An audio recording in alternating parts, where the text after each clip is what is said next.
We are here at Riverbend Hospital. Rob and Bill from the Wake Up Call getting ready for Radiothon 2013. Yeah, you know, we always tell you about what happens here at Riverbend and the Children's Miracle Network, but we thought this year we'd give you a chance to actually see what's going on. So let's take the tour, shall we?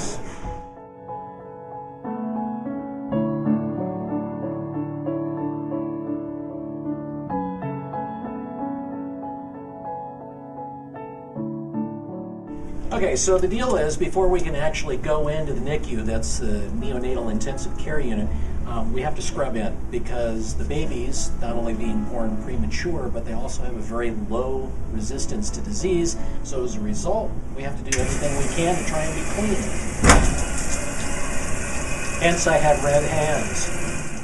As you can tell, we're in the NICU. This is called the staging room, and obviously some folks are a little bit more concerned about germs than other folks. You can make that call. You can see some things here not conducive to the average delivery room. Now, this right here is called an open-air warmer, and you would look at that and go, well, it's a bassinet. No, actually, this is a $25,000 bassinet for premature babies. And along with some of the other things that you would see in here, if you've gone through a normal delivery, you'll know what these are. These are newborn baby diapers. Well, not in the NICU. In the NICU, these are newborn baby diapers. Bill size, Rob size. That is amazing. Other things important, not quite as expensive as the warmer, is the blood pressure cuff. This is the average one for the average size. But like everything in the NICU, we have to be miniaturized to make it practical. About the size of a Band-Aid. Yeah. All important, all expensive, and with your money during Radiothon, calling in and helping and giving whatever you can give, you make this possible. That is Cooper Ray, and this is Brandy. His mom. Proud mom, Brandy. In an isolette, and how important is that isolette? How happy are you that you didn't have to go to Portland or somewhere else? Oh my gosh, extremely happy. It's amazing that they have the stuff here, that we could do it here, because it's from Florence to here is a big trip, but from Florence to Portland's even a lot longer. Yeah. And so being here is a lot better. So what this is called an isolette, and the isolette is sort of like an artificial womb.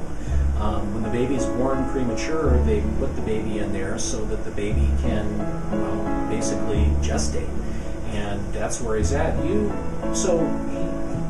had him at 28 weeks, right? Right. And it wasn't exactly what you would call easy, right? Oh no. What happened? To use your words, touch and go. Yeah, very touch and go. It was overwhelming emotions, just everything together. And so my first question was, as soon as I woke up, was, where's my baby? Is he okay? Is he alive? You know. They wheeled me in here when I was finally able to come in here, and I was able to touch it. And both of our vitals at that point were pretty touch and go. But once we were able to like connect and touch each other and stuff, and everything started to stabilize. He started doing better, and my vitals got back up. And so it was almost like a godsend that we did that. I wonder how many people, we're talking about an isolette worth $37,000, I wonder how many people come back and actually give this machine a hug just to realize what they, you look at Cooper, he's beautiful, and we love the isolette. This amazes me. Isn't it Okay, little? this is, by the way, just as an aside, this is an oxygen mask for a premature baby. Just to give you an idea of how small that really is. So now we're with the May twins here at Riverbend, the NICU, and if you notice a trend, you'll notice that the last person we talked to was in Florence. The May twins came from Corvallis. Yeah, and they got here by Ruby, and Ruby is a specially equipped NICU ambulance that covers an area between Roseburg all the way up to Albany, the Corvallis area, etc. So this particular hospital, this Children's Miracle Network hospital, covers a huge area. Brittany, do you want to introduce us to your lovely twins? This is Noah here on my left, and Lily on the right. Lily's 1 minute older than Noah. And she'll hold that against him the rest. She will. And this has been your place for how long? This has been my life for 11 weeks. Down here every day to spend as much time with these two as I possibly can. I'm sure it's a time you'll never forget, but can you tell us what happened 11 weeks ago? 11 weeks ago, I started having contractions one night and went into the hospital in Corvallis and found out that they were real contractions. And then I was transported down in the ambulance to Riverbend and was here for a few days on bed rest. And then they were delivered via emergency C-section 5 days later. They were born at 25 weeks, 5 days, and they were each 1 pound, 11 ounces. I was very scary, wondering whether they would even survive being born that early. Not knowing what was going to happen or what problems they might face once they were here. A much different experience than I had anticipated. But a blessing. 2 blessings. So this room right here is where the trip would end for most of the kids that come through the NICU that are born prematurely. This is before they're released and sent home, and this is sort of a room where for a day the parents pretty much take care of the kids by themselves like they would at home, but nursing staff and the doctors want to make sure that they've got everything lined up and aligned and they're going to be ready once the time that they go home. And just in case anything goes wrong, you've got the nurses right outside the door. Now, as far as need goes, consider this.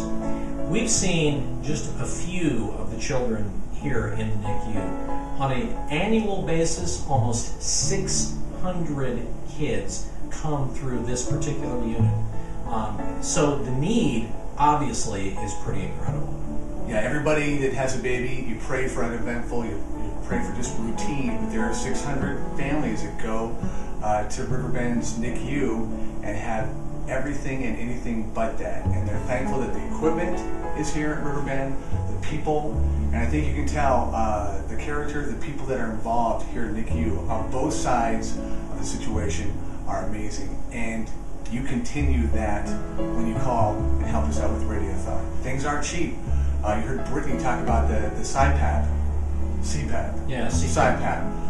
$13,000. We talked about the isolette being, over $20,000. These things are cheap, but they're really imperative to what happens here in NICU. Absolutely. The CPAP, CPAP, whatever you want to call it, that we were talking about earlier, just the tube that goes from the unit to the baby is $5,000.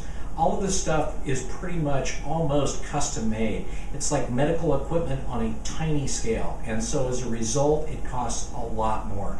And by your donation, whether it's $10 or $1,000, it all adds up and it all helps to ensure that a baby, or maybe a bunch of babies, are going to get at the very least a fighting chance.